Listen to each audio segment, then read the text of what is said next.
ఓం సాయిరామ్. సమర్థ సద్గురు సాయినాథ్ మహారాజ్కి జై. సాయి భక్తులందరికీ నమస్కారం అండి.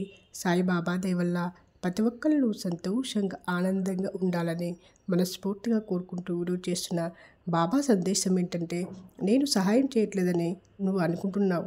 నా సహాయం వల్లనే ఈ ఆలస్యం జరుగుతుంది. ఈ ఆలస్యంతోనే ఓర్పు సహనంతో పాటు అక్కడ ఎంతో మంచి కూడా జరుగుతుంది. మంచి సమయం వచ్చేంత వరకు నీ ఏడుపు ఆపుకో. నాపై నమ్మకాన్ని ఉంచుకో బిడ్డ. అతిగా కంగారు పడకు. జరగవలసిన సమయానికి అన్నీ జరుగుతాయి. ఏది ఆగమన్నా ఆగదు. నిరంతరం నీ ఇష్టదైవాన్ని స్మరిస్తూ ఉండు. తల్లి, నీకు తట్టుకోలేని కష్టం వచ్చినప్పుడు నీకు తోడుగా ఉండి రక్షిస్తాను. ఒకరోజు ఒక భక్తురాలు బాబాగారిని అడిగిందంట, నేను ఆనందంగా ఉన్నప్పుడు నా నీడల నా పక్కనే కనిపించావు, నేను బాధలో ఉన్నప్పుడు కనిపించావు ఎందుకు అని. దానికి బాబాగారు ఇలా అన్నారంట, నువ్వు బాధలో ఉన్నప్పుడు నీలోనే ఉండి ఆ బాధను నేను కూడా అనుభవిస్తూ ఉన్నాను. ఏ కష్టము వచ్చినా ప్రతిరోజు ఉదయం బాబాను స్మరించు. ఆయన ఆశలతో రోజు ప్రారంభమైతే ఎటువంటి కష్టాలన్నా మనస్సులో శాంతి ఉంటుంది. ఎందుకంటే బాబా ఉన్న చోట భయము ఉండదు. నీ జీవితంలో వచ్చిన ప్రతి కష్టాన్ని ఓ దీవెనగా భావించు. అది నిన్ను బలవంతుణ్ణి చేస్తుంది. కష్టాలు రావడమే నేను నీ పక్కన ఉన్న సంకేతం. కష్టాలు నన్ను మరవకు. నేను నీ చేతిని పట్టుకున్నాను. ఎన్ని కష్టాలు వచ్చినా భయపడకు. నీవు నన్ను పిలిస్తే చాలు, నేను అక్కడే ఉంటాను. నీ బాధ నాది కూడా. నీ కన్నీటి నాకు తెలుసు. శబ్ద సంబూరుతో ముందుకు సాగి నా ఆశీస్సులు ఎప్పుడూ నీ వెంటే ఉంటాయి.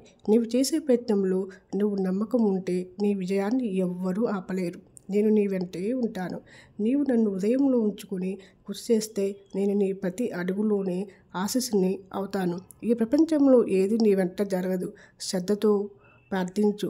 సంబూరుతో వేచి ఉండు. నేను నీ ప్రార్థన వింటూ ఉన్నాను. సమయం వచ్చాక నీకు అవసరమైనంత నేను ఇవ్వగలను. నీవు ప్రార్థించిన ప్రతి మాట నాకు వినిపించింది.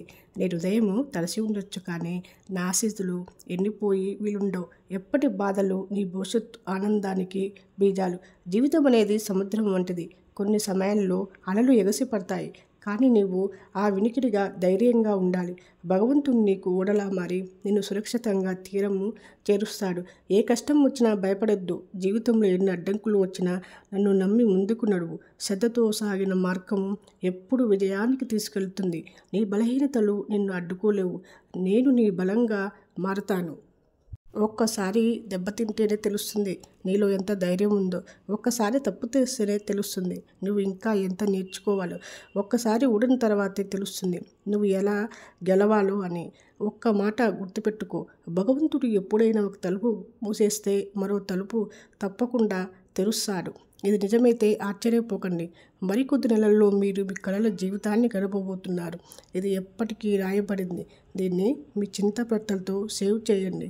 నీ పురోగతికి ఎవ్వరూ వచ్చి సహాయం చేస్తారని ఆలోచిస్తున్నావు. సిద్ధించకండి. మిమ్మల్ని మెరుగుపరచడానికి మరియు మీకు ప్రశాంతమైన జీవితాన్ని ఇవ్వటానికి నేను ఏదో ఒక రూపంలో వస్తాను. నన్ను నమ్మండి. నేను మీతోనే ఉన్నాను తల్లి. చూడు బిడ్డ, నువ్వు నాకు పూజలు చెయ్యి, నాకు ప్రసాదాలు పెట్టు, నన్ను అలంకరణ చెయ్యి, ధూపదీప నైవేద్యాలు సమర్పించని నేను అడగను. నీకు చెప్పాను. అది అంతని మానసిక ఆనందం కోసం, నీ తృప్తి కోసమే, నీ నమ్మకం కోసమే నువ్వు చేస్తున్నావు. అవేమీ చేయలేదని, అదలా చేయలేదని వారిని వదిలేయను. ఇవేవి సమర్పించకపోయినా వారిని కూడా నేను హక్కున చేర్చుకుంటాను. ఓం సాయిరామ్.